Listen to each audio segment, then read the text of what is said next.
Welcome to episode 172 of Timm Talk, the podcast about the DC animated universe, co-created by Bruce Timm. I'm Chris Lord. I'm Cameron Dexter. And it's a slightly brighter world today, everybody. We got the news 1 hour ago as we're recording this. It is an overcast, wet, rainy Saturday morning, but I think this is the best Saturday morning we've had in Los Angeles in a long time. In 4 years, at least.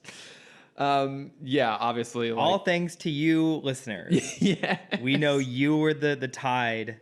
They talk about the red wave, blue wave. They didn't talk about the Timm wave. The Timm wave. Everyone listening to us while you went out and voted. But no, this is relief, and it's far from the end. Joe won. We haven't actually said. Oh, you haven't said yet. Joe won. Joe Biden won. We have Madam Vice President for the first time. Super exciting. California's own Kamala Harris. Very exciting. No, and yeah, it's definitely something worth acknowledging because I think everyone's just a little bit happier today. Yeah, it's that feeling of breaking out of Groundhog Day. Yes, like the sense of euphoria that Bill Murray had at the end of the movie. Mm-hmm. We finally get to experience. We get to experience. It is no ourselves. longer Tuesday. Yes. Yeah. No, it's nice to like wake up this morning and breathe a bit of a sigh of relief. Hopefully when this comes out on Tuesday, things will still be looking good. Yeah.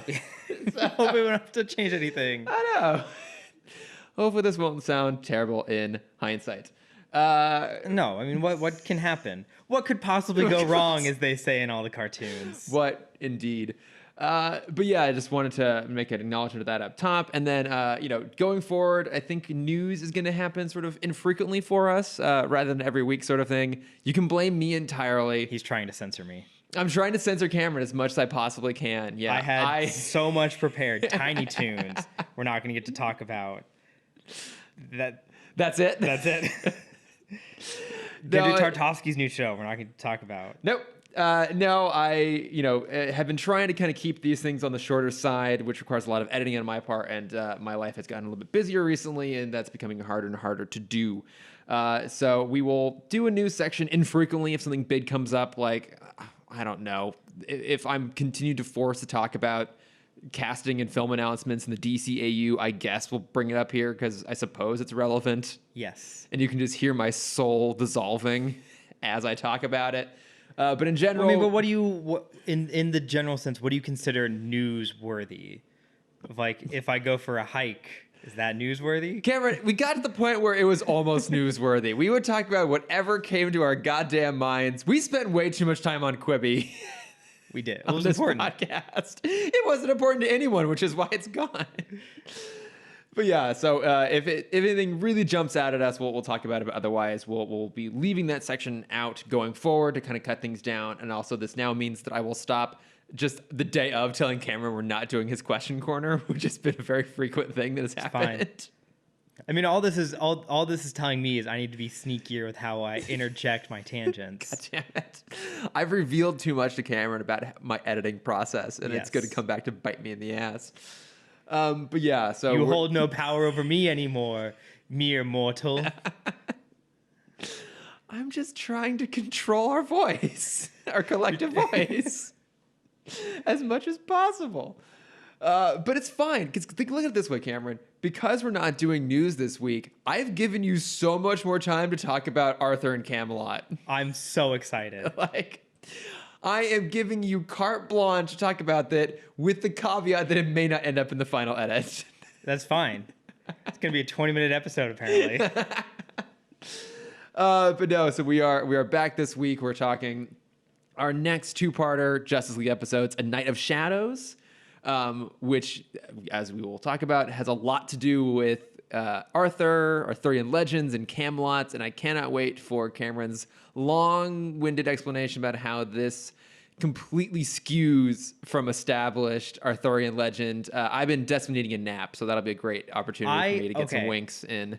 I when it comes to comics, this very much goes against how I handled the Greek mythology episodes. Yes, as I recall. Yes, but I don't know. There's something about Arthurian. I guess because it's like because it's fake. How dare you? I mean, look, I get that Greek mythology is also fake, but like how dare you? Greek mythology and Roman mythology are also like inherently tied to the history of those two empires. Whereas I feel like Arthurian legend is just like the longest running like British folktale. It's not quite the same thing. Yeah. Like there were actual knights and kings and shit. It's English fan fiction. Exactly, yeah. The original English / fiction. Yeah. Well, yeah, but also with Greek, like I feel like it's a little bit more cemented, where like you don't have that leeway to just like completely change characters. Yeah. Whereas Arthurian, you know, there's so many iterations of Morgan specifically. Even just how you pronounce her name, there's fucking 17 different pronunciations. Are we gonna go through them all? Is this Yes. a Roz Raish situation we're looking at here? Yes, Morgana. Okay, I say Morgaine Le Fay. Morgai. How do you go for it? I switch between Morgan and Morgana. Okay, but it's literally spelled Morgan in this one, so. But when Etrigan first sees her, he calls her Morgana. Does he? Yeah. I wasn't paying that close of attention, I'll be honest. Yeah, because I mean, it shifts between the two. I think both are accepted. Okay. Morgai, if you read the original book, is I believe how it's actually pronounced. Wait, there's an original book? Well, not I guess the first English translated version. Oh, okay. It's Morgais or Morgeese are the two like weird ones. Look, I'm always here for more geese. Yeah. So But they're so loud, Chris. I love geese. All right, they're weird and like very territorial and like surprisingly like violent, Yeah. which you don't expect. They're also really cute. Same with swans. Yeah, Swans are ferocious. I know, birds in general. Yeah. I watched a video this week. They have so much airspace. Fucking give us the ground. right? Somebody's so territorial. I watched this fantastic video on Reddit. This is doing nothing to keep us on top, like shorter. But I watched this fantastic video of a couple of ducks saving like a small penguin from a bunch of hawks. Aw. And it was like, I love both ducks and penguins, so it totally made my day. It was adorable. Yeah, on going back to that point, yeah, I feel like with Arthurian, I'm way more open for slight changes because, you know, anyone can just, I feel like anyone can just kind of add a story to Arthurian legend. You have a harder time just like adding a new god to That's true. to Mount Olympus. Yeah, that's actually a good point. I feel like Arthurian legend actually is unique in that regards because it's not as definitive as like classic Greek or Roman or even like Norse. Well, I feel like Norse mythology might have a little bit of flexibility, but like Greek and Roman is very, very set in place. But it's also so old that it doesn't have like an original canonical source, right? Like obviously at this point, Sherlock Holmes is mostly in the public domain and there's interpretations left and right. But at the end of the day, like there are actual texts you can go back to. And yeah, I guess right. Arthurian legend, it's not quite that. It's not quite either one of those things. Yeah. It's a no, other word, not serialized. Opposite is Episodic. It's an episodic mythology. Yeah. I mean, hell, even Guy Ritchie got a crack at it. Yeah. So, And it was okay. as so many things from Guy Ritchie It was better than the Robin Hood that came out shortly after. Oh, the one with Taron Egerton with my boy. Yeah, and Jamie Foxx as Honest John. Little John. Little John. Little John. Honest John is Pinocchio. Okay. Don't know that either. But yeah, obviously we're talking all about Arthurian legend because Morgaine Le Fay is going to play a big part in this because these episodes see the Justice League team up with the demon Etrigan to stop the sorceress Morgaine Le Fay from finding the fabled Philosopher's Stone and to then resurrect Camelot and place her son Mordred on the throne. So here is where I open the doors, Cameron. Take it away. Well, I want to ask you first. Okay. Before I get into my stuff, like, did you gracious. like these episodes? I did. I really liked them. Okay, good. No, Episode like, 2, I feel like started with your favorite moment. when they're at the Playboy Mansion? Well, I mean that having a Playboy Mansion in universe is great. Yeah. No, episode 2 opens on shirtless cowed Batman. This is true. Yes, I do Your love. favorite trope of the DC universe. It is my favorite. It is used sparingly, but I actually kind of like that. I love that it's not overused. It's, you know, like an occasional titillation. Yeah, it's a nice little treat. Yeah, they throw in for me like, oh, I'm liking this episode. Oh, and as a bonus, shirtless Batman with Yeah. his cowl on. It's like not all hotels do the chocolate on the pillow anymore, but when you find that hotel that does the chocolate on the pillow, it's extra nice. No, it's very like, surprising. It is. You know, a surprise shirtless Batman falls into you know, the center of a number of, you know, Venn diagram kinks for me. So I'm absolutely here for it. But no, I really enjoyed these episodes. I remember really liking pretty much all of the Morgaine Le Fay episodes. I think she's a great villain. I think it's fun to see them throw a different kind of villain at the Justice League. Plus, I love Etrigan. I absolutely Same. love him. And I'm pretty sure that it was these episodes that made me fall in love with him because I don't really... He's so grumpy. He is so grumpy. He But makes Batman look so much lighter. I know, right? The one slightly disappointing thing here, though, is that this version of Etrigan doesn't speak in rhymes. Yeah. Which he normally does in the comics. And I love watching the acrobatics that the writers have to go through to try and make those rhymes work. And sometimes they're really ham-fisted, but they're kind of supposed to be. Yeah. Which is part of the fun. And I was a little bit disappointed when we weren't getting just a bunch of in Brave and the limericks. Bold, he's in the limericks, right? I'm pretty sure. Yeah, I know he's there, and in some of the comics that I've read, he is as well. They have a very clever use of Etrigan in some of the Batman Beyond continuation comics, and yeah, he speaks in rhymes there. It's like it's a really fun trait. Maybe it was just like a little bit too difficult to incorporate that. Oh, I'm sure. Yeah, or maybe it might have also come off as like a little bit too silly or whimsical. Yeah, you this. can't. It's hard to be grumpy in limerick. For anyone out there who is a really grumpy limerist, limerickist. Well, who's the What is the adjective for someone who speaks in limericks? bard? Sure. Who's the folktale villain? He's the main villain in Once Upon a Time. I've never watched Once Upon a Time, so I Neither don't know. have I. Rumpelstiltskin? Yes. Oh, wow. Thank you. Okay. Yeah, Rumpelstiltskin. I feel like he like finds that balance of grumpy and limerick. Yeah. Wait, is Mr. Mixius Pit like the Rumpelstiltskin of the DC universe? Because don't you have to like say Rumpelstiltskin's name to make him go away? Or am I just conflating mythologies? I think so. Yeah. Yeah, that sounds right. I think that's right. Yeah. I feel like we're gonna piss off a lot of people this episode. That's the goal. Because we're gonna just be like, I think that's how that works. Yeah. Right? That's the goal right now. Is this episode is going to get peak user engagement just correcting us. We'll have to make so many half-hearted apologies next week. Fuck, I'm not even gonna apologize. I'm never gonna apologize for being stupid. No. Well, so on an immediate tangent, actually my favorite game show. Yes. They do in-game corrections, and so fans can send in if they say something wrong in the question or in the answer. Fans will send something in, and it's a side segment called "Well, technically." The levels of pedantry involved in that are just so delightful. It's so good. I've definitely sent in a "Well, technically" before. Of course you have. That did not get on air, and I was a little upset. Which is the best thing about that is to open up that avenue for someone who wants to write in with the correction and then to deny them the satisfaction of hearing it. It only exacerbates the problem. Yeah. And I am here for it. But no, like I quite enjoyed these. Like, I mean, you being the bigger Arthur fan of the two of us, and all that implies Guy Ritchie movies, cartoons about bears. Quest for Camelot. Yes, exactly. Which I rewatched this week. It's not good. Wait, which Does one's, not hold up. which one's Quest for Camelot? Quest for Camelot is the Amblanimation.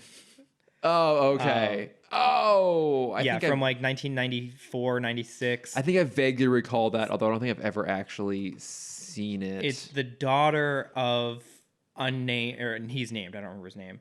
Daughter of member of the Knights Table. Okay. He's killed by a rogue knight. And the rogue knight tries to steal Excalibur. Oh. He drops it, and the girl gets it, and it's her trying to return it to Camelot.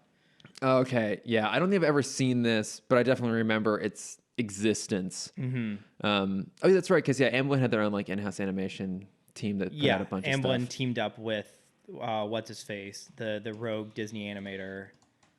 You're asking me if I would know who the rogue Disney animator is, Cameron? Yeah, like, if we're talking about things following the dead center of Venn diagrams, this is Disney and animation and like weird outsider things. Like all of that is in your forte. What is his fucking name? He did. I was just thinking of his worst movies. Cock-a-doodle-doo. He did Fievel. Oh, okay. He did Land Before Time. I'm looking Titan up. AE. I'm looking up Rogue Disney Animator and seeing what comes back. He was the one in 1981 that took a third of Disney's staff to go start his own company because he didn't think Disney animation was up to stuff anymore. Okay, I'm not getting a good. I'm mostly getting Alan Tudyk because he's in both Rogue One and Disney Animation. That's fair. Yeah. He is the Rogue Disney. He is. God, Google, you are wildly unhelpful sometimes. It'll come back to me mid conversation. Yeah. I'll scream it out. Of course. But okay, so of the two of us, like, you are far more invested in, Arthurian legend. Like, how were these episodes for you, both as like Justice League episodes, but also, episodes that dabbles in one of your favorite mythologies? I loved it. And especially in part 2, having Greek mythology fighting Arthurian mythology. With Wonder Woman? Yeah. Yeah. I really enjoyed that. The clash of mythologies. I mean, it pretty much, it opens in Arthurian times. Yeah. It's Morgana storming Castle Camelot, with Jason Blood being the one that kind of he plays Benedict Arnold and opens the gate that lets her forces come in and take over. Obviously, none of that is how it actually happens. No. It's a lot more sexual. Wait, but Jason Blood wasn't... No. Okay. No. In the sense that Morgana and, Mordred is Arthur's son. Morgana is his half-sister. I should have known. I should have known there'd be some incest thrown in there. Yeah, she was married to another king that had just teamed up with Arthur. And then we have a little bit of Troy going on, where Arthur's like, hey, I like your city, but I also like your wife. I'm going to go sleep with her. And then the great prophecy of, if you sleep with your sister, you're going to have a kid that's going to overtake you. Those common prophecies. God damn it. Yeah, and that's also why Mordred's also such a little piece of shit. Yeah. I do love that these sort of mythologies are also often adapted into like kids entertainment. Yeah. And so much of this is just removed entirely. It very much goes to explain also why like Hercules is just based off of Superman, not at the actual story of Hercules. Right. So well, I think I've brought this up before. My new favorite Greek myth is the birth of Apollo and Artemis. Okay. Where I believe they're both Zeus's kids. But Hera was so angry with their mother, whose name I don't remember right now, that she refused to let her give birth on land. Okay. And she couldn't give birth on sea because you need a place for the babies to land. Yes. So that's how that works. Yes. The mom, Poseidon, swam her to an island that was floating on water, so it was not considered like land via Greek definitions, I guess.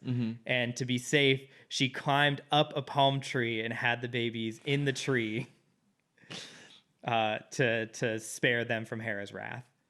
Couldn't she have just given birth on a boat? No. What? It's too logical. Clearly. Yeah. Clearly.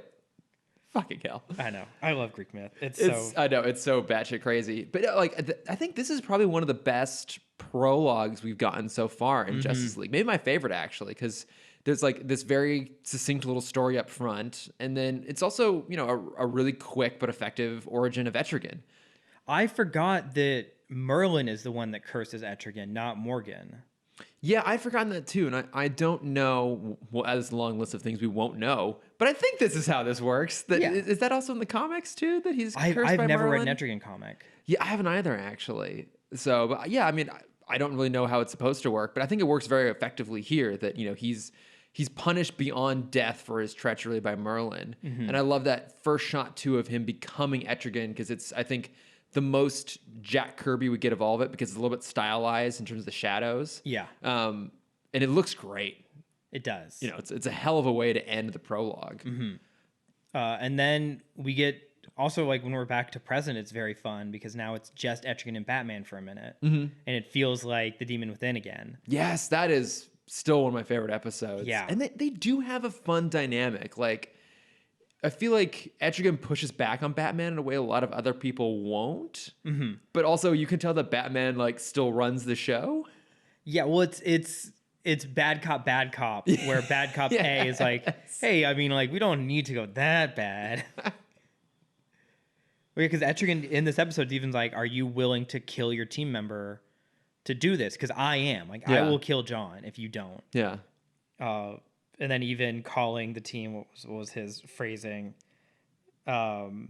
You pathetic, ignorant excuses of heroes. Yeah.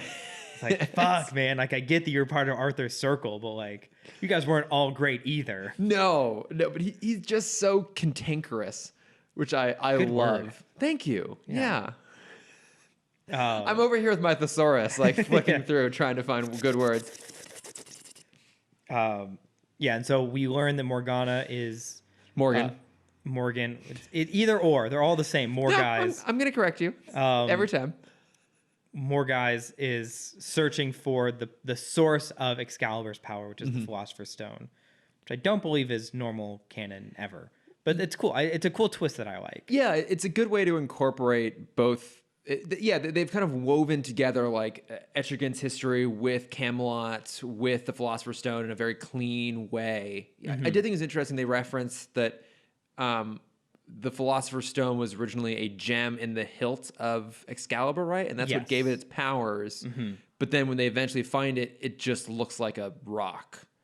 Like it looks like one of the stones from the Fifth Element. Like it's just a rectangular, perfectly rectangular rock. Yeah, it's an obelisk. Yeah, thank you. Oh, another good word. Yeah, we've been reading this week. Yeah.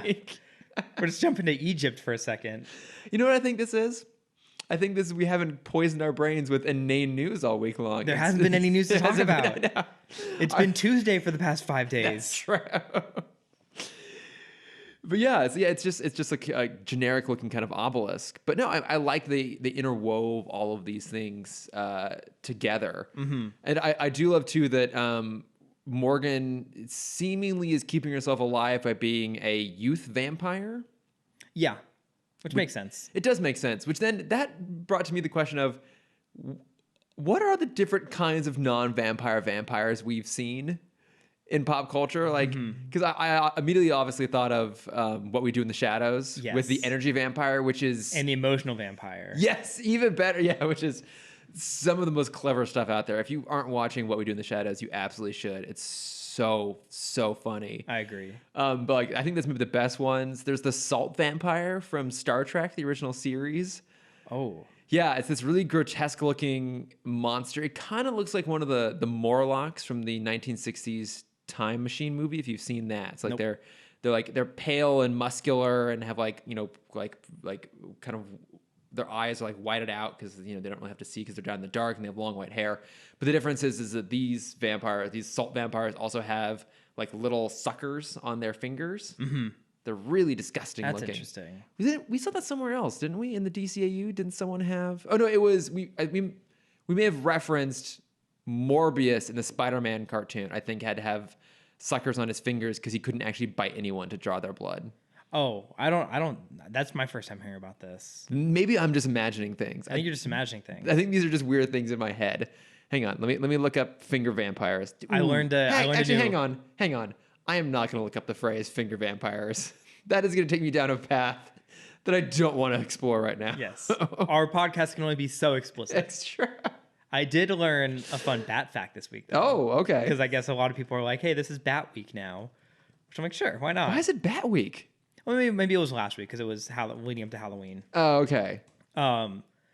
If we could hear, if the bat, like, if their sound was at our decibel level, they're so loud. It's basically like when they scream, it's like a motorcycle revving up. Oh, wow. Which makes me so sorry for animals that can hear yes. at a bad frequency because, like, they're just screaming all the time. Oh no. Those poor bats. I mean, the bats are fine with it, I guess. Wait, hang on. So out of curiosity, I did look up finger vampires. It was not as inappropriate as I thought. If anything, it actually brought up, there's apparently this thing called the vampire finger family. I don't know what this is. It's some sort of like scary nursery rhyme for kids. Oh, That does sound like a slightly like risky thing to name your kids entertainment. I feel like it is razor's edge away from being inappropriate. yeah. I feel like toe vampire is probably where the fetishes are. That's true. How have we not gotten that in a Tarantino movie yet? How is there not a toe vampire in From Dusk Till Dawn? You know, we only see the final cut. We don't see what's on the floor. That's true. I bet that he pitches it in every movie. And at some point he's going to wear us down. We're just like, sure, Quentin, just fucking do it. It's going to get through. It's your last movie. It's just going to be feet people. I would love that. It's Fantastic Mr. Fox, but Fantastic Mr. Feet. Well, okay, he has said he wants to end at 10 films. Yes. And I cannot remember how many he has now, but I think he's at 8. he said either 8 or 9, but let's also acknowledge that like 10 films, 10 toes, he can make it happen. He can. He can. I'm just imagining the box set. It's just two giant feet with the DVDs being the toes. Just one Joan at a time. Back to Etrigan. Back to Etrigan, yeah. I'm going to continue to look up non-vampire vampires here. That's fine. So Morgan / Morgana / Morguys and the team, or Etrigan and Batman, realize they need help taking down Morgan, so they recruit the rest of the League. John makes his first mistake where he tries to find her with his not echolocation, with his telepathy. His telepathy. You're on a bat run right now, aren't you? I am. I'm stuck in you it. got bats on the brain. And she kind of poisons his brain with visions of his greatest desire, which I thought was. I don't remember these episodes from before, so this is kind of my first time watching these. I really enjoyed this because I didn't realize this is kind of them experimenting with the Superman episode we're going to get in JLU. Yeah. The one we haven't stopped talking about for 4 years. Yes, for the man who has everything. Yes. Because it's the exact same setup. It is. John with his wife. I have a question for you before you look at your computer. How do you spell Mariah? Oh, God His damn wife's you. name God damn it. in Martian. Because it is so frustrating. You are very lucky that I happen to not be on my on the DCAU wiki page, which I normally have open, because I'm looking at our vampires are different on TV tropes. Okay, it's M apostrophe YR apostrophe HA. No, close. That's actually a lot closer. I did have closed captions on. I always watch the subtitles, They did have which helped double, a little bit. Double apostrophe. So it's MY apostrophe RIA apostrophe H. Okay. Oh, I knew there was an H in there somewhere. Mariah. Yeah. Maria. Yeah. Mariah. Maria. Yeah, you're right. It's just Mariah. Yeah. But I'm so frustrated by that. Yeah. So John sees his wife and he has 2 kids. And Etrigan kind of has to rip him from the fantasy, which almost makes it a little more tragic, where like at least Superman learned it was, like he told himself that it was fake. And so he got to kind of ease himself out of the illusion. yeah, Where John is just straight up ripped out from his family. multiple times. Yeah. No, it's. I think maybe that's part of the reason this episode really landed with me is that it of course found a way to have the heroes in conflict. There's always some reason why like one of the Justice League is fighting the rest of them. It's usually Gorilla Grodd mind controlling the Flash. But here I really liked it. Being Batman. Just Batman being a dick. Here I really liked it because you're right. It's grounded in like a very sincere emotional truth. And yeah, Secret Origins is essentially also the origin story of the Martian Manhunter, and he makes reference to losing all of his people.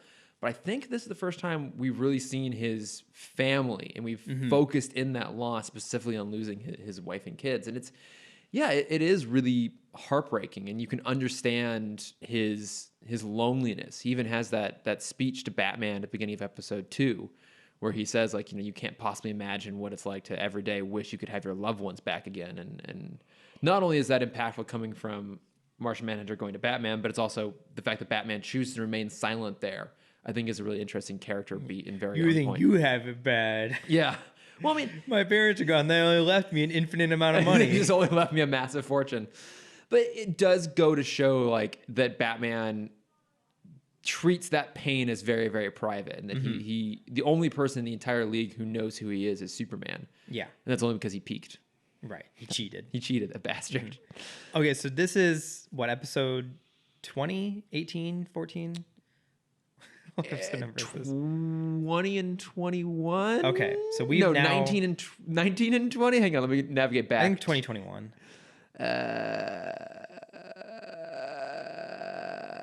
This is my stalling voice. Stalin voice? But no, how dare you, sir? No, it's 20 and 21. Yeah. Okay. Yeah. So we have watched 21 episode, 23 technically, because we jumped ahead for one. Yeah. Oh, no, we're back. Oh, we're back on track? We're back on track. Okay. Yeah. We've seen 21 episodes of Martian Manhunter. Has he done anything yet? No. Great. He will. Finally, in part 2, we get a moment when he's fighting. When the League is fighting him because he's trying to give the stone over to Morgan. He does like turn into solid metal for one moment, so that that was cool. I didn't know he could do that. It's like I love it that in the fucking intro of the show, they show him turn from like this beautiful dragon into the Martian Manhunter, and you're like, this never happens. I think that happens at the end of the series, end of Justice League Unlimited. I think even he finally goes that far, because otherwise he occasionally uses telepathy and he punches things. I even made a note. It took him until 11 minutes and 23 seconds to get taken out by the telepathic backlash from Morgan. You know what? That's pretty good for him. Honestly, that's not bad. Yeah. But 21 episodes, and we have a character that hasn't done anything yet. No, and that's kind of upsetting. And he's been not necessarily front and center, but he's been one of the more prevalent leaguers in a handful of them, and he just doesn't. I don't think they know what to do with him. Well, because he's so overpowered. Yeah, you can't just always have fire around. No, I know, but like you can have convenient kryptonite. That's a little more understandable than going into a pub and it's like, this one has a torch. Whoops! Oh shit! We picked the one medieval bar in all of London. They step outside as the smoking section. Like, fuck. Batman, you know my weakness. Just him asserting dominance. I know. Like, yeah, I think they don't know what to do with him, unfortunately, which is just too bad. I think he has a great character and he's got a super interesting power set. Well, I think that's why he works so much better in JLU, is just the coach. Yeah. He's the one on the sidelines just pointing where everyone needs to go. And I also think he works better when he is deliberately restrained in his ability to use his powers. Like I've talked many, many times about how DC New Frontier, the Darwin Cook comic, is my favorite of all time. But one of the reasons I love it is that because he's a detective in that, he can't just utilize his powers all the time. So he can, use his telepathy to kind of help him navigate through the crimes and solve the crimes, but he can't just turn into like some big crazy beast and fight stuff. And that he's put himself in a situation where he has to hold back, and I think that helps justify him struggling. Whereas here, they never really try, other than just constantly. He just constantly gets Professor X'd. Yeah, I feel like he needs like his own overarching story. Yeah. Of like, there's a distress signal somewhere in the universe. There's another Martian out there. And like, I have to secretly work around the League to try and figure this out. I even feel like one way they could have justified it is the same way they explain his appearance in New Frontier, which is, he presents as alien, and that version of him is even more alien looking than the one in the cartoon here. But he presents as alien all the way through up until the point when he decides to reveal himself as a hero, and he adopts the Martian Manhunter version that we know that has like the cape and the X and everything like that, because he wants to present a friendly face of a hero while also not trying to pretend to not be a Martian. And I feel like you could even get a bit of that here, of him being like, he give him a moment, even one of the early episodes, when he does like become like a full beast sort of thing, and maybe he scares just innocent passerby in the same way that Batman can sometimes. Yeah. And he looks at that and he knows he doesn't want to be seen as a monster, and so he chooses to hold back, or even have him do it once and have the Flash go like, hey, like, where's this guy? He's like, it's like, I don't want to be a monster. I have to hold myself back and trust that you guys are helping me pick up the slack. Yeah, that's all you need, really. Well, because I agree. You need that second layer, because the Martian Manhunter we have here, I have a controversial opinion on this. Cameron's controversy. Are you about to get political here, Cameron? About to get political. We don't do that here. With this version of Martian Manhunter and the version of this other character we've seen, I would kind of rather this be Red Tornado. Ah, okay. Because they have similar things. It's trying to find their own humanity. Yeah, and they have capes. And they both have capes. And they're and red accents. Yeah, exactly. There's a lot of aesthetic similarities, but you're right. There's some character similarities there too. But also, going back to your point of speaking of horrible monsters that just scare people, Etrigan just straight up killed a guy by giving him a heart attack. They did say he would recover. Yes, but we don't see it. That's true. We don't see it. But that was one thing I also liked about this episode, was that it went places I wasn't expecting. Like, you kind of expect the Playboy Mansion. Like the Playboy Mansion. But that's exactly it. Like, you expect it to be like them on this archaeological hunt, and they very quickly throw up right out front. It's like, well, yeah, it's like not here in like the tomb of Camelot, which how did it take Morgan like thousands of years to find it? We'll put that aside. She doesn't know how the internet works. That's true. She doesn't understand computers. Yeah. She's that youth vampire having to constantly like, de-boomer herself. Yeah. But it's pointed out to her by Mordred, by her sons, like, well, this place has already been excavated. What if one of like the archaeologists who came through here and excavated found it? And she's like, oh, yeah, that's a good idea. And I love they threw that idea, because it didn't just make this a globetrotting, like we're going from one tomb to the next sort of thing, which it very could easily, and took it in this totally unexpected direction, which, to your point, leads them to the fucking Playboy Mansion. Yes. Which I had forgotten was here. But also, there's an in canon, not Hugh Hefner. Exactly. So of the two archaeologists, one is just like a doddering old man, and they do a nice like subtle red herring. When we first meet him, he lives in this very nice house in a super nice neighborhood. It's filled with all these old artifacts. We think this might be the guy, and then it's not him. He has a heart attack. It's the other guy whose name is Harv Hickman, the obvious Hugh Hefner parody, who, and this is brilliant, discovers the Philosopher's Stone, a device, a tool that could literally remake the universe, and all he uses it is to get money and women. Mm-hmm. And when it's pointed out to him by Wonder Woman, he's like, well, yeah, what else is there? Yeah. And I'm like, you know what? I don't agree, but also you're right. That is absolutely how most people would think. Yeah, he's a man who knows what he wants. Yes. Yeah, but this is also an interesting take on the Philosopher's Stone itself, because from my understanding of the stone, it's almost always just been an eternal youth gadget. I feel like that's where it's mostly used. I mean, that's obviously the way it's used in Harry Potter. Mm-hmm. I don't really know where else it's popped up. Fullmetal Alchemist. Okay. It's a great series where it's so in Universe Alchemy. This is stupid. You're gonna cut this out. Oh no, not if you just keep making references to it throughout the episode. Then I have no choice. Yeah. No, the Philosopher's Stone in that show is basically like the ultimate device to use the most powerful magic. So I guess that's closer to this version. Yeah. It's the ultimate MacGuffin, isn't it? It's like it's this incredibly rare, one of a kind thing that can do whatever you want it to do. Mm-hmm. So for Harv Hickman, he uses it to basically start his version of Playboy. Which I love to think that's also how Hugh Hefner got his start with Playboy. Yeah, it kind of fits, doesn't it? Yeah. I don't know. Let me look up a young Hugh Hefner and see if he was good looking at all. I assume so. He probably was. Yeah. Also, have you seen pictures of young Joe Biden? Oh, yeah. Oh, yeah. He could get it. Mm-hmm. Anyways. My dad had a membership to the Playboy Mansion years and years ago. I mean, I say that makes sense, not to like cast your dad in like a disparaging light, but like he was a professional athlete. It kind of makes sense. Well, it was not actually from that. It was from, really?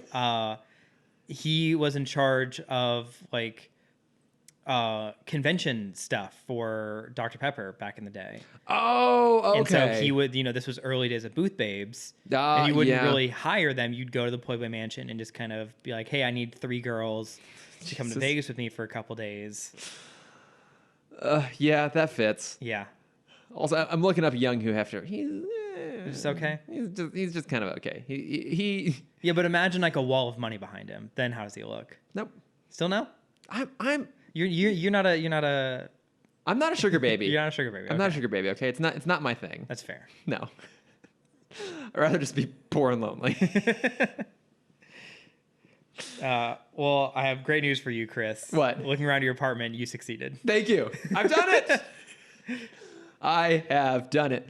But yeah, so they go off to like the annual Halloween party at the Playboy Mansion, and I love they never state explicitly what it is. It's more just like oblique references, like The grotto. like the grotto or the Flash make a comment like, "Oh yeah, I just read it for the articles," sort of thing, and then the very predatory nature towards Wonder Woman.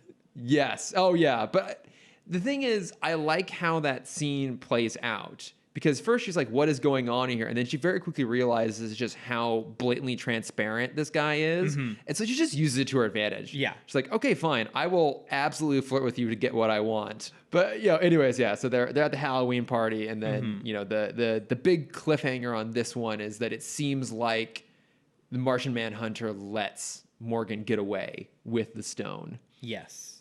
Which is like...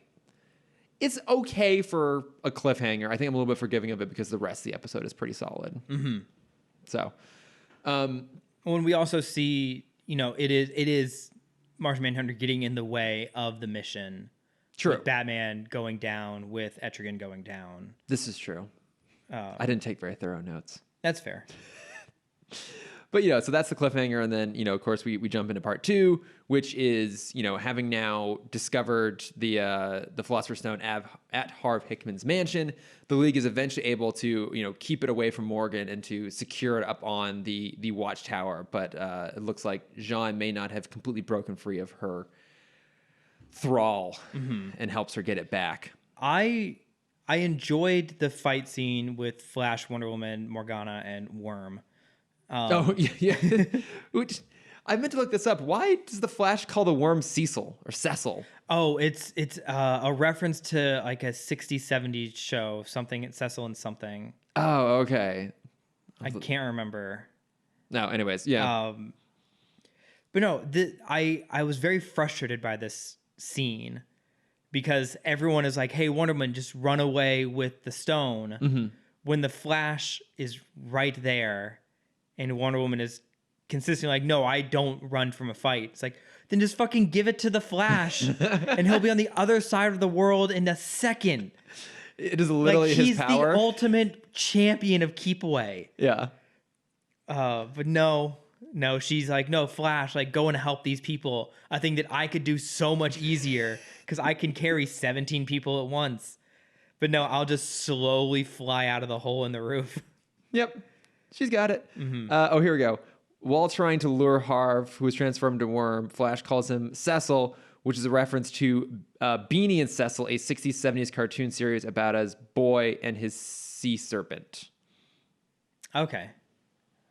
Interesting. Okay. Also in trivia for this episode reveals that Martians are not mammals, as Jean's wife has no breasts. You know what? That for Bruce Timm, that sounds pretty accurate. Why is that acknowledged in these trivia notes? Because here? I'm sure Bruce said it in a fucking interview or at a panel. Yeah, to be honest, he probably did. He does love his boobs. Yeah. As we've seen in all of his drawings, all of his pinups. God. Oh, damn it. But you are right. They really should have handed it off to the Flash. But the Flash wasn't about to leave that mansion, was he? No, he was. But he knows where it is now. He can just come back. He can just go back. Yeah. And I do love that. They beat the shit out of Harv when he's in his worm form, and then we just get one shot of him like back to normal. Yeah. Without any explanation as to why. It's good enough. It's fine. I also really enjoyed the costumes at the party. They obviously had some obvious references in there, but there were a couple that just looked like almost like New Gods. They look kind of like generic New God uniforms. Yeah, so I'm looking at a list here of costumes. So we obviously see someone dressed up as Batman doing the Bat Tootsie from the 60s show, which is fantastic. A Catwoman that looks more like one of the cats from Cats. Was that supposed to be Catwoman? I guess, but I mean, it looks like Yeah, a character from Cats. Yeah. There's a Supergirl, there's a Maxie Zeus, an old style Aquaman, Dr. Bedlam, who I'm not familiar with. We know Bedlam. What's he from? I'm looking him up right now. There's also Black Racer, Viking the Black. Harley Quinn is one that I remember. Yeah, there's a Harley Quinn in there somewhere. And, a parody of Don Rickles, OMAC, Devilance the Pursuer. I don't know what this is. And then like a version of the Phantom Stranger. I mean, I think one of them did kind of have a bit of an old gods look to it. I will be honest, here we go. Devilance is a New Gods Apocalypse and a hunter for Darkseid. A hunter of Darkseid. Oh, Bedlam. Okay, yeah. Yep. And Dr. Bedlam is also a New Gods character. Okay, that makes sense why they felt like New Gods characters. Yeah, and it makes sense. They were. Yeah, and it makes sense they put them in here too because, obviously Jack Kirby, creator of Etrigan, creator of the New Gods. Kind of makes sense. And we also know they exist in universe. We've seen Apocalypse. Yeah. Not Apocalypse. We've seen Darkseid. Yeah. Well, we've seen Apocalypse. The people of Earth haven't necessarily seen Apocalypse. Yeah, so they're very topical costumes. Yes, exactly. It's like all the biggest costume I saw this year was a couple's costume. One dresses a fly, the other dresses Pence. I was very bored by it. I mean, yeah, that sounds about on par with. It's no hanging year. Chad, that's for sure. There were probably a lot of hanging Chads this year. This would have been a good year to bring it back. This would have been a good year for it, yeah. But yeah, no, the whole sequence of the party I thought was like a lot of fun. And so then what happens? Oh, like they have victory. Like they get the stone back and they stash away on the watchtower. And like, oh, this is like done earlier than I was anticipating. And I liked that, again, this took a new turn, right? Mm-hmm. It's like the central conflict seems to be resolved fairly early on. Then, of course, like Morgan still has, she sends an army to go attack the watchtower. But this is the first time we've had, like a fight break out at the watchtower. Yeah. And I love when like a big climactic battle happens at someone's headquarters. Like I've still always wanted to see the finale of a Batman movie be set in the Batcave. Like you have to find very good like in-universe reasons to make that happen. Well, I mean, that's one of the best scenes in Forever. Yeah, that's true. Is when the Riddler breaks in and just starts blowing everything up. Yeah. It adds stakes to it, and it takes a familiar location and turns it on its head. Also, if we're looking at it from a production perspective, super cheap. Yeah. Super cheap. I would also just love these moments where they usually are pretty nonchalant about I just lost the word. The damage they do around the city. Collateral damage. Yes. But like when they're in the watchtower, I would love for Batman to be like, no, like just wait. Oh. It's like, be careful. Like, Batman, throw a batarang. She's open. He's like, I only have exploding batarangs left. He's just constantly swinging back and forth on his grapple, like grabbing pieces of equipment and taking them to safety. Yes.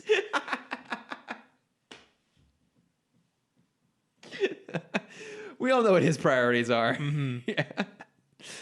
Because this episode implies there's only one javelin, right? Because, so obviously when the League is fighting the monsters on the tower, Jean, who is still under Morgan's thrall, steals the stone and escapes in the javelin. And the Flash says, like, oh yeah, like, and he's taking the javelin. Mm-hmm. Like, Yeah. You have a space station with only one means of getting to and from it. Also, how many javelins have been destroyed so far in the series? I think at least 2. Mm-hmm. I guess maybe that's it. Maybe they're down to just 1. Yeah. I mean, Batman can only fund so many at a time. That's true. He's got to wait for the next fiscal quarter before he can finance another javelin. Yeah. Or he still makes Alfred clean them. And there's just like 6 waiting to be cleaned at the Batcave. Well, as we've established, like, Alfred is low on yellow sponges, so he's got to go stock up on a few of them. Absolutely. We also, so they go, no, this is as they're leaving. Sorry, I'm doing a quick backtrack because there's a moment that I didn't recognize the character, and I don't remember if I saw it in the notes. As they're leaving the Playboy Mansion, you get a shot of his neighbor, who is anonymous rapper character. I didn't see, at least in the notes that I'm looking at, a specific call to who that's supposed to be. I don't know if that was like a specific voice, if like P. Diddy came in for a line. Jesus. Because Very it's not specific. Jay-Z. It's definitely not Jay-Z. I'm looking here, trying to see. It certainly wasn't Flava Flav, even though he had the big necklace. There's no credited character or voice actor, at least on this page. Let me see if maybe it is on IMDb. Yeah, I think he feels like just kind of a general like amalgamation of a few different pop culture personas. Yes. Okay. Man, I'm verbose today. You're getting it. I also always struggle with the word amalgamation. I always wanted to call it like an amalgam. Yes, an anonymity. And it's yeah, man, nailed it. Yeah, and there was a very important revelation for me, at least, and I don't know how you felt about this, but it contradicts one of my questions from Cameron's question corner before. Okay. We learn as Morgan is talking to Mordred, this is the Justice League Halloween episode. Yes, this is true. It is set at Halloween. Mm-hmm. And so I must retract my earlier statement of saying we only got one Halloween episode. We've in fact had 3 Halloween episodes. Right? We had... Oh, in the DCAU? Yes. Oh, okay. Mm-hmm. Static, now this. Do we have another? Wasn't there... Maybe just 2. Maybe it's just I don't remember. Neither do I. You have a much sharper mind for remembering holiday themed cartoon episodes than I do. So, yeah, I don't remember a specific Halloween episode of any other. There may have been one back in BTOS. Well, we talked that like, you can kind of say that the Mad Hatter episodes, Perchance to Dream, feels like the closest to a Halloween episode. Yeah, there might be one back. Or Fear Itself. I think it's been so long since we've done those episodes, and I haven't really revisited them. There's an episode of Gotham Girls called Trick or Treat. Where's Gotham Girls? So Gotham Girls, I've actually never brought this up. We kind of forgot about a show. There's another show? Gotham Girls was like a web-based show featuring, most of the female characters of Gotham City. So Batgirl, Poison Ivy, Harley Quinn. I think Harley Quinn was pretty prominently featured in that. Technically, it's considered the DCAU, but we didn't cover it. So I don't know if we should at some Well, if you follow our point. Patreon. Honestly, not a terrible idea. It's kind of a fun idea. Yeah, we sort of forgot one. That's fine. Oh, let's not include this as a we. You forgot one and just didn't tell me about it. Don't act like I know what I'm talking about. I know. We've come past my knowledge base. We've Static Shock has come and gone. You're right, and let's be honest. If I was only in here for Static Shock. This is the price I must pay for maintaining control of the voice of the show. If I get to like creatively steer the ship, I must also be to blame for our failures. So yes. What's the I can't even think of words anymore. It's supposed to be a group win, but singular loss when you're talking about victory and defeat. I don't know. When you because it's like the sports thing. When you talk about winning a game, for those, and it's also a business thing. It's a business thing too. Obviously, anyone listening, you can't see me. When Cameron said sports thing, I just put my hands in the air. Like, what do you expect from me here? Like, what? I know there was a great meme that came out of this week. There was like this is what it feels like when someone says there's only 4 minutes left of the football game. Yeah. And I sent that to one of my coworkers. And it's like, I've never watched a football game. Like, is something wrong in the last 4 minutes? I had a friend send me an overheard LA, and it was like gay guy to friend, like to straight friend. It's like, I now understand why people care about live sports. Yeah. Yeah. That was this week. I don't know what that term is called. I always just think about like when I used to play Halo 3 all the time, and I'd be on the losing team, but I'd be the MVP, which is the exact opposite of the thing you were talking about. Yes. But I'd feel smug as fuck being Yeah, you absolutely should. I'm so good that my team lost, but I was still the best player on the map. Yeah. And I lost because of my team. All right, more celebratory honking. Where were we? John comes back to. I looked it up. It's just, it was Carl Lumley, who's obviously Martian Manhunter. He's credited as the voice. It's just angry guest. Okay. So we don't have a name or a specific reference. That's fine. To who that is supposed to be. So we're kind of at the end.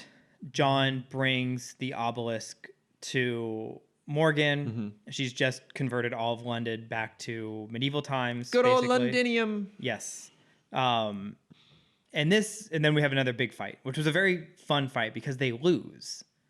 Yeah, pretty much everyone loses. Yeah, Etrigan is fighting John, and he kind of like brain blasts him. Mm-hmm. John brain blasts Etrigan. Morgan takes out the rest of the team. And then as John's about to give over the obelisk, he just breaks it. Yeah. Which makes me question, why didn't they just do that at the beginning? It was so easy to break. Well, I mean, okay, yes. Yeah, I mean, if Martian Manhunter can break it in his hands, Wonder Woman absolutely could have. It would have just like snapped when she put it in her belt loop. That's true. That is a very tight belt loop. It's like, oh shit, like my bad. Well, so I mean, I think obviously we can look at it from like a story perspective why they did this, because it's not only does Jean brain blast Etrigan, but in doing so, he forced Etrigan to face his own greatest failure, which was but the betrayal of Arthur and Camelot that led him to becoming the demon in the first place. And Jean, seeing that played out in his own mind, he sees the real price of what's going to happen. He sees Morgan for who she is, and realizes that like his dream of being reunited with his family will never actually come to fruition. And so that's what makes him ultimately decide to turn against him. And then apparently too, I think the reason that this episode does hang on Martian Manhunter a lot is apparently it's partially based off of a Martian Manhunter comic where Jean stops Morgan from obtaining the Philosopher's Stone by destroying it. So I guess that's why they had him do it at the very end. But you're right. Wonder Woman could definitely have. Anyone. Flash could have done it. Yeah, Flash probably could have done it. Wonder Woman could have. The bouncer at the Playboy Mansion probably could have. Harv Hickman Harv Hickman probably could have. In his Cecil the Worm persona could have done it. Batman probably has like some mechanical vice. Yes. So run it over with the back wheels of the Batmobile. And so then it ends with Martian Manhunter trying to quit the League for his failures, and it's like, hey, it's okay, bud. We all mess up sometimes. Yeah, well, I mean, Jason Blood's the one who's like, you are all still heroes. Yeah. And I'm not. I'm going to go sulk somewhere. So with this episode, we had 3 characters missing. Superman, Hawkgirl, and Green Lantern. Yes, this is true. I want to start trying something where just very briefly, I want to try and guess what they were up to. Okay.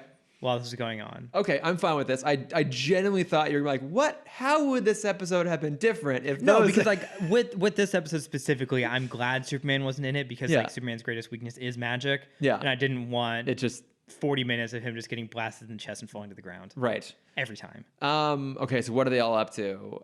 They're all off planet solving crimes. Great. Okay, thank you. Okay. Yeah, I imagine you have slightly more you probably have slightly more in-depth. No, not really. Okay. I mean, like, GL, yeah, he's probably off-world. Yeah. I would like to think that Hawkgirl is going to her first Halloween party, and she just, like, keeps getting caught up, and she just can't escape. And I like to think that Clark has an article due, and Perry is just not letting him leave. He's not letting him go, yeah. Let's be honest. You know what Clark is doing? It's Halloween. He's back in Kansas handing out candies. Oh, he absolutely is. That's sweet. Here's the thing. He's back home dressed as not Superman, but another superhero. You know what? He's dressed as Batman. That would be good. He's back in Kansas at his parents' place, dressed as Batman, handing out candy. That's very cute. I like that a lot. And he does it because he just knows it's like a fun little nod. Like it's a personal in-joke for himself. Oh, I'm dressed as Batman. He knows the kids will love it, which is the main reason for doing it. But part of him knows, 1, that Bruce would hate it if he ever found out. And 2, that Bruce probably does know, but won't ever say anything. Yeah, he will never admit it. There are many tiers of personal victory Superman is having. So I like the idea of him handing out candy. I also like the idea of him making the greatest like haunted house / like haunted maze. Oh, he probably single-handedly builds like a corn maze. Yeah, like he probably just like goes out and just like flies through the corn maze. Yeah, exactly. And that's what carves the paths.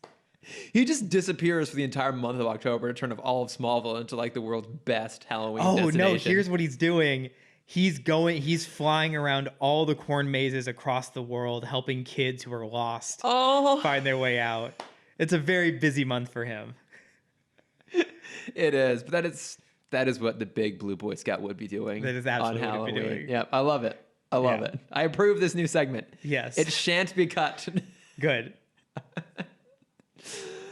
But no, like I had a lot of fun with these. I definitely think they've found their footing now at this point. It's been pretty consistently actually for the last few weeks here. Yes. Yeah, I mean, I would say like starting with the Brave and the Bold, like Brave and the Bold, Fury, Legends, Injustice for All. Like these have all been pretty damn good episodes. Yeah, because I think they've stopped introducing things. Yeah, we kind of get a sense of all the characters now. And I almost feel like maybe the first handful of episodes they were doing some world building, some character building, but also maybe they just decided to like start out with some of the filler episodes a little bit versus like having them be in the middle, because once the pace picked up, it's like been pretty consistent and they've been willing to like go and like, let's play with these like cool, weird out there villains rather than just generic aliens, which is kind of what we got initially right off the bat, like War World and in Blackest Night. So yeah, no, these have been fantastic. I really love these. I mean, I'm always a fan of a King Arthur story. That's true. Were you sad we never saw Excalibur or King Arthur? No, I was okay with it. Yeah. I've seen enough of him. Okay. Have you though? No.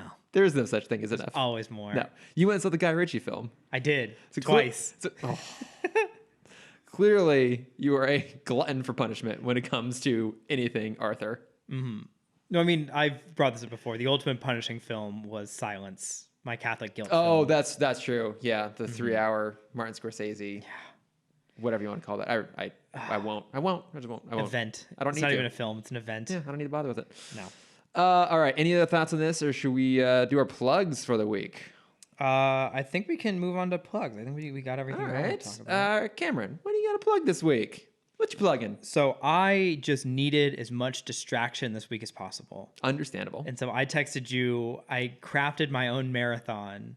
Yes. For Tuesday to get me through the day. Mm-hmm. And I did an early 2000s Amanda Bynes marathon. Wait. Yep. Yes. And so I watched I felt like the streaming gauntlet. Because I watched She's the Man, which spectacular film. So I've heard. Recommend. I don't know why it didn't reach the same caliber as like a Mean Girls or Easy A. Mm-hmm. Because it definitely deserves it. Every one of those lines is like a great joke. Mm-hmm. It's on HBO Max. Highly recommend. Mm-hmm. I watched Big Fat Liar. Okay. Definitely holds up. Does it now? It does.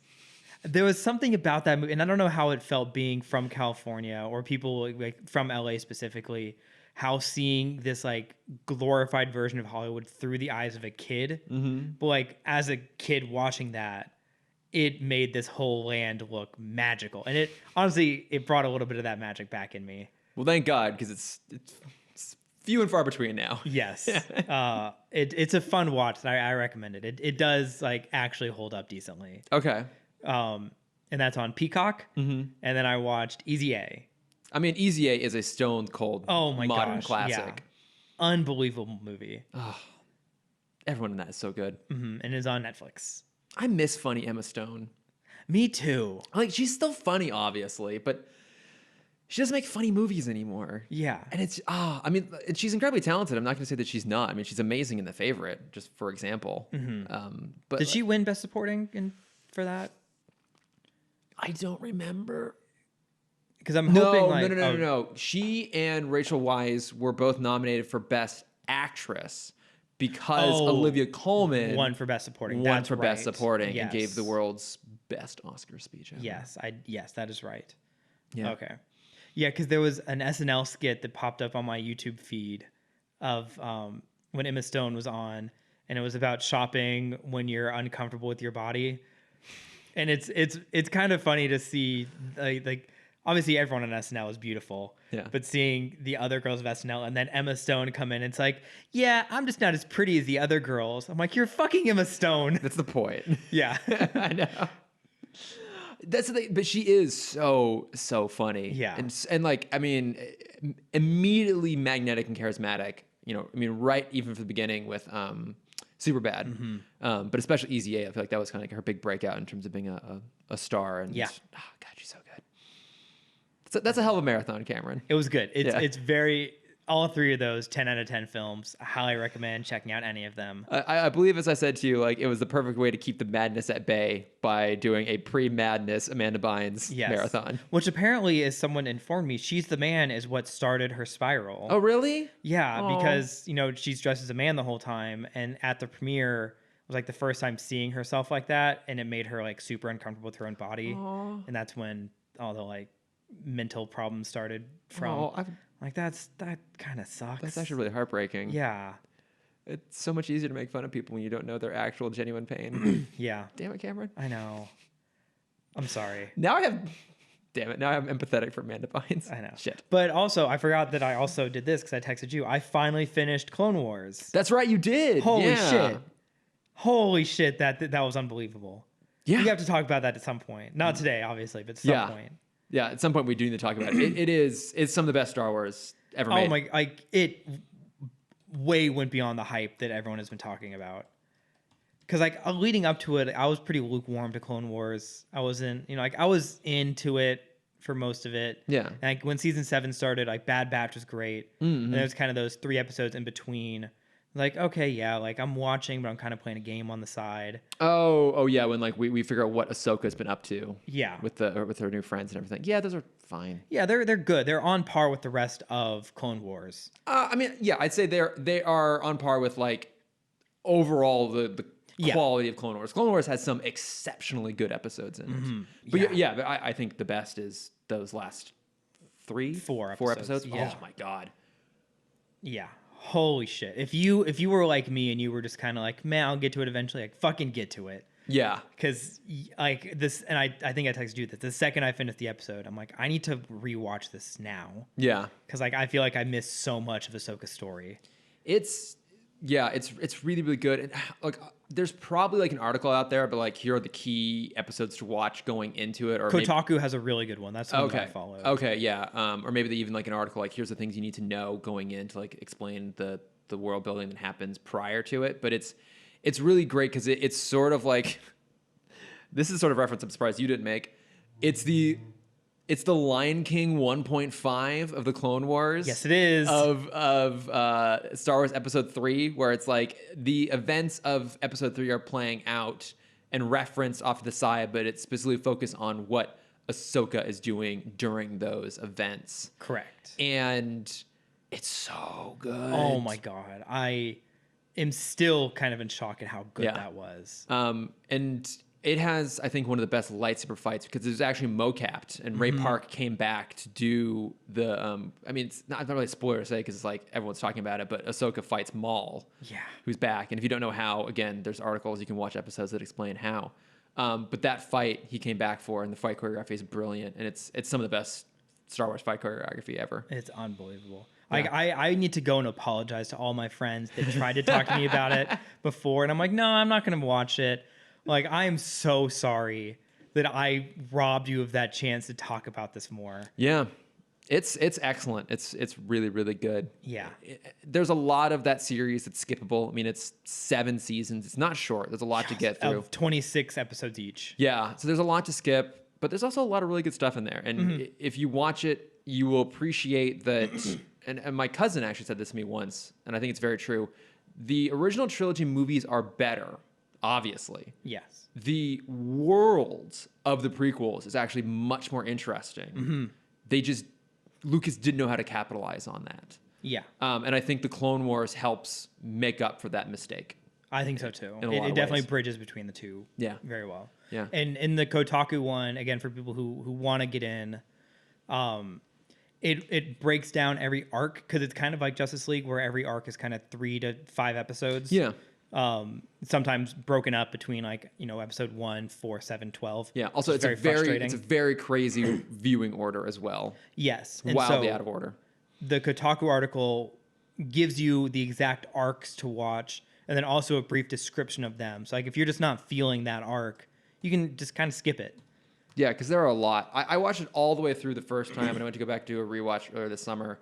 I skipped basically anything that was Jar Jar or like a droid focused episode. Yeah, and the list also skips all of those. Yeah, you don't. I think there was one Jar Jar arc in like season 3 it wanted me to watch. I'm like, no, I'm okay. I don't need it. And like, look, it actually does a good job like giving that character something to do and making him like not as annoying as he was in the movie, and it's a little bit of justice for him years down the line. But it's also very skippable. Yes. So, but what about you, Chris? What have you been watching, listening, reading? So how have you been distracting yourself this week? This week work kept me very, very busy primarily. Yes. But just prior to this week, I had finished a book that I've been reading for the last month, which in hindsight was probably a really dumb decision on my part. So it is called Red, White, and Royal Blue. It's by Casey McQuiston. And I'd heard about it because it's supposed to be like kind of a light, fun, gay romance book. And, I'm like, sure, why not? I'll read it. It should be a light, fun read. And it is. And it's fun and it's funny. The general idea is that it is, a fictionalized version of our world where the son of the president starts dating one of the princes of England. So obviously, like, amazing. It's a different family in the White House. It's a different royal lineage. Out in the UK, and it's a fantasy, like not like Knights and Dragons and shit, not the fantasy we've been talking about the rest of the episode. But I now you mentioned it, I do imagine Don Jr. or Trump or Eric and Philip. Is that the oldest son? No, it's Philip's the husband. Prince Philip. Yeah, it's Charles is the next in line. But of the kids, it's William and Harry.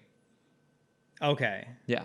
So we'll go with who's the older one? William. We'll go with William. He's and actually Don in Jr. line. But yeah, he's actually in line for the throne. Okay. But I mean, yeah. So it's like it was a bad decision on my part on multiple levels because I decided to read like a very exaggerated like gay romance fantasy that involved idealized politics where like the first Democratic female president from Texas is in office and like her like biracial son experiences this like sexual awakening. I decided to read that whilst in lockdown, being gay and single before a very, very contentious election. Yes. It's great. It's a lot of fun. It was just bad time on my part because it just like pushed every single button I had all at the same time. I get it. Yeah, but so you just stand in the shower being really sad for a couple minutes. Yeah, kind of. Like, oh man, this sucks. But it is fun. It is funny. It's a lovely like modern flight of fantasy. So if that's your cup of tea, I would recommend giving it a read. But yeah, so that was my plug for the week. But as promised, we're still gonna do Question Corner. It's a perfect day to nestle up in a Question Corner. As I said, it is so overcast, cozy. A little you have bit of the sprinkles. Fire going. Yeah, sitting in the nice leather chair. Yes, we put on the kettle. We got a cuppa on the way. Mm-hmm. So, Cameron, you got some Moon River playing quietly, somberly in the background. Oh, love it. Yeah. What is our question for this week, Cameron? This is a pretty simple question for you, Chris. And okay. It's one I've been very excited to talk about recently. What are some of the best hero-villain pun names? Yes. You specifically love your puns. I can't stand them most of the time. I do, and it's funny because you've been trying to make this question happen for a long time, and I kept putting it off because you challenged one of my greatest weaknesses, which is having to be clever on demand. Yes, I agree that it is a very big challenge. I can pull a pun out of thin air, and it can be the worst / best pun imaginable. But it has to happen naturally on the fly. If I'm like told to sit down and come up with them, it is much harder. Mm-hmm. And so I'm like, okay, I can at least settle for trying to like look up some good superhero pun names. Turns out there aren't a lot. Also, it's very, very hard to find. I did come across, apparently there's a webcomic called Everyday Heroes that's like filled with a bunch of pun names. Like there's one character who's a shapeshifter whose name is Matamorph. Okay. Which is pretty good. There's another one who's like part insect and his name is Gnat, which is not so bad. It's not bad. But like overall they're kind of okay. I found like a couple other heroes but a lot of the puns are like the superhero's name is almost identical to their real life names. Like Captain Atom is Nathaniel Adam, or for fuck's sake, Black Bolt is Blackagar Boltagon. That's the best one. I love that. That is the best one. I think you had this written down too, Mr. Miracle. Yes. You go ahead and say it. Yeah, and Mr. Miracle's name is Scott Free. That's so good. Which is very clever. But there aren't a lot of like actual superhero pun names. So there's the ones that we've mentioned before on the podcast. The one we consistently would get wrong. We have Carmandillo. Oh, that's right. Armadillo. And Armadillo, yes. Yes. Which is so I'm still working my way through Invincible. That is like I forgot the guy who wrote it. Robert Kirkman, thank you. I was about to say Kaufman. Kirkman. That's his like go-to kind of hero name where it's like mixing in the person's name. Okay. So the main people we see are Adam Eve, her power is kind of like Firestorm's power. Okay. And her name is Eve. So obviously her one of the members of her team is Rexplode.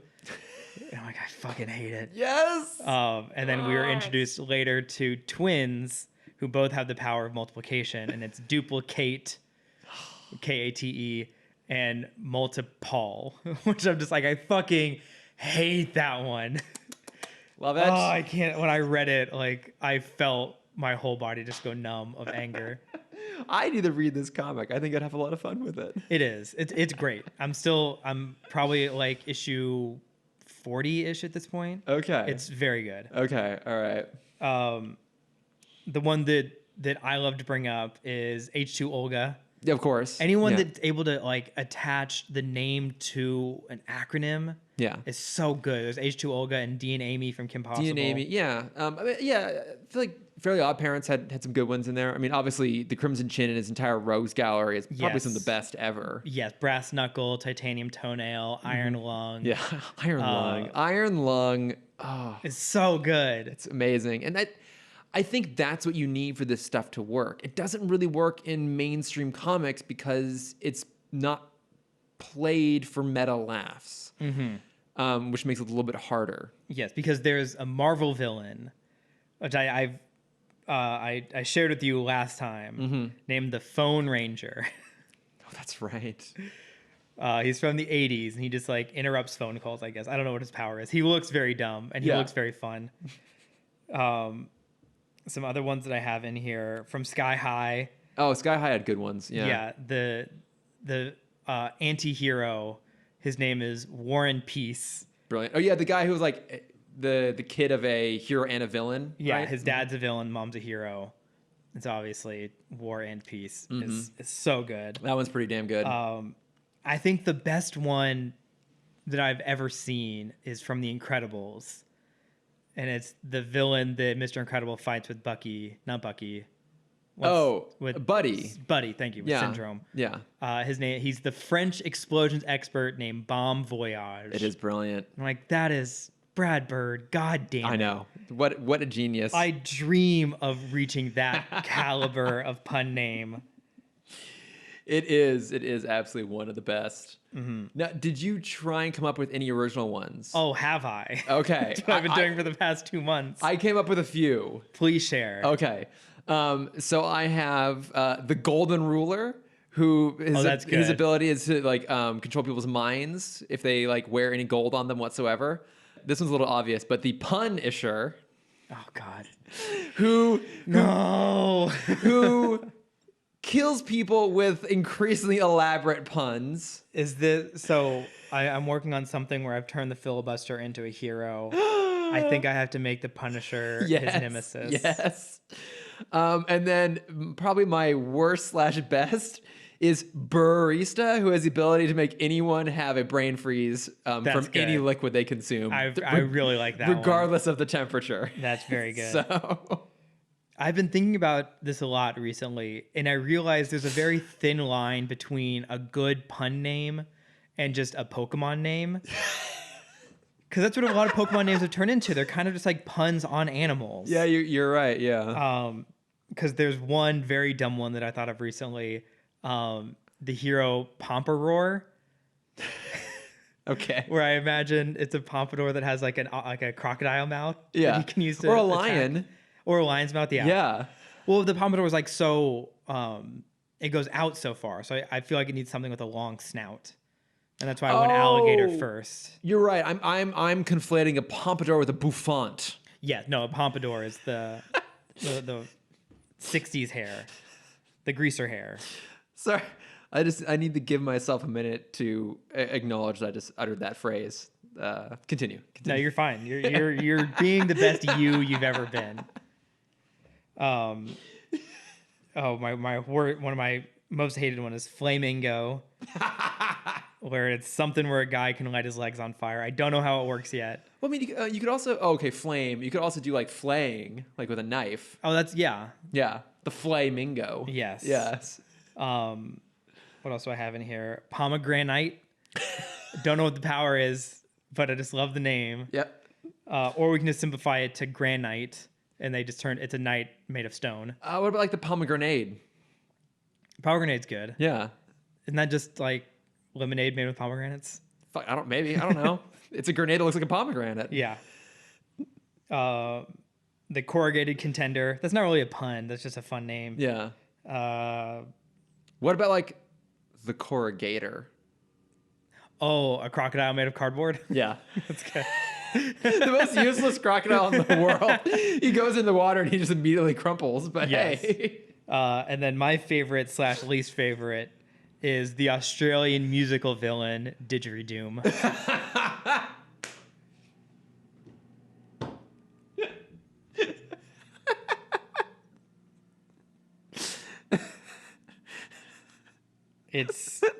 I've Googled it. I've Googled it and I'm almost hurt that no one has thought of it yet. That is so brilliant. That is on par with Bon Voyage. Oh, that is an honor. All right. That is a true honor. Absolutely. Like it's you know exactly what that is. It's right like the MO and like the theme are in the title. Yes. So I throw out, because I've been very slow at working on this. I've been trying to draw all my pun heroes and villains recently.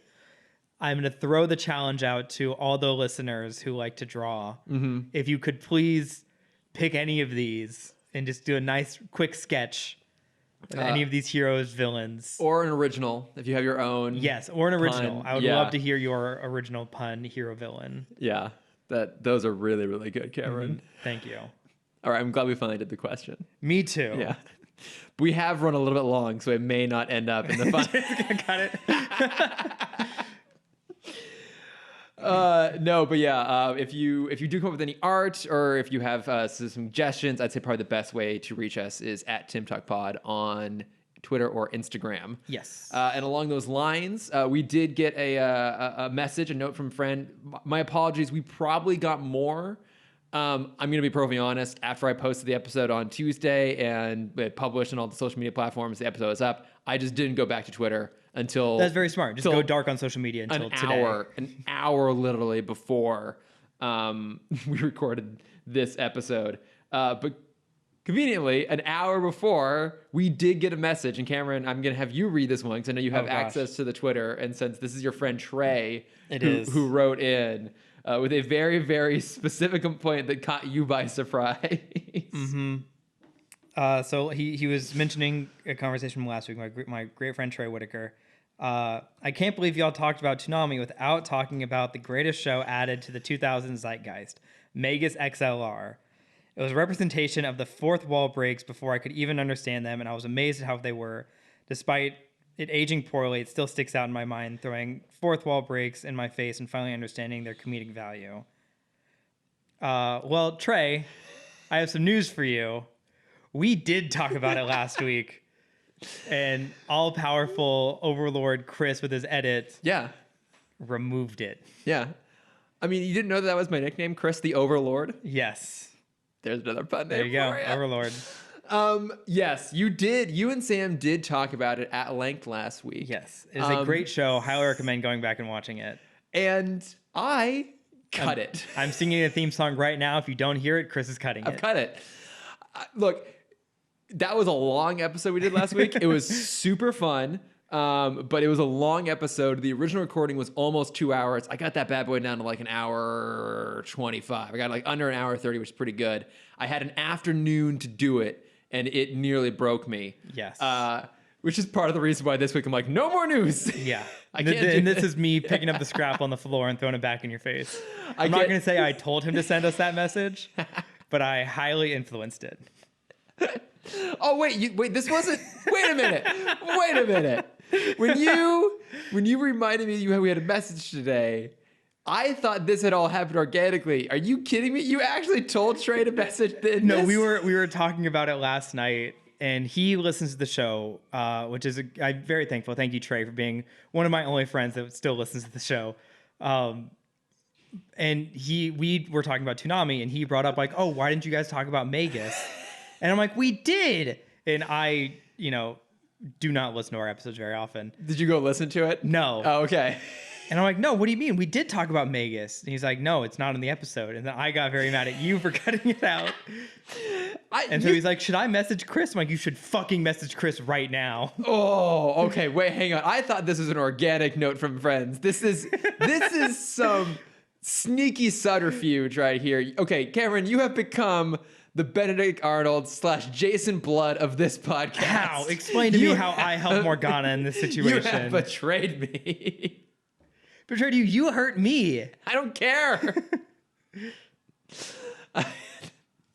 This is the last episode of Timm Talk. It gave me no pain whatsoever to cut out that 5-minute long rant you guys had about the show I did not care about last week. It's fine. I got it out now. That's all. I just need the world to remember Magus. That's all I care about. You bastard. Yes. But if you also have any other messages you want to send to us, curated or not, you can find us at Timm Talk Pod on Facebook, Instagram, Twitter, and Gmail. Yes. Nailed yes, it. you can. Yes, if you have any personal... That felt very weird. I know. What is happening here? Yeah, if you have personal gripes, you can send them there. Or you can send them to me at Lordifer on Twitter and Instagram. Well, he was going to send it directly to you at first. Yeah. I said to no message the Timm Talk page to do it. Yeah, because then I'll actually read it out loud. Yes. You bastard. You fucking traitor. Well, if we keep doing these episodes, I don't know. I have to see how I recover from this absolute betrayal.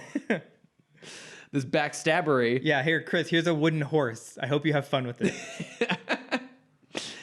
If we come back next week, we will be talking about Metamorphosis, the introduction of Metamorpho. Yes. Which will be Metamorpho. Which will be a lot of fun. But until then, thank you everyone for listening. Hope everyone is having a lovely, slightly more hopeful day today. Yes. So, yes. If you want to find me, you can find me at oh my god, I'd never go first. This is weird. I know you've really fucked this all up. How am I? You were supposed to throw to yourself first. No, you just started going off. You did the podcast stuff. I normally do that. You can find me at Cameron.Dexter or CamDexter_adventures on Instagram and only Instagram. And Chris, I did mine. When did you do yours? I just did it just now. Did I just completely spaced out for a second? You've totally turned this whole thing around. I am so sorry. Thanks for listening. Is that where we're at? I guess so. I don't even know anymore. Bye. Bye. Now you gotta do the theme song thing. Da, da, da, da. Bye-bye.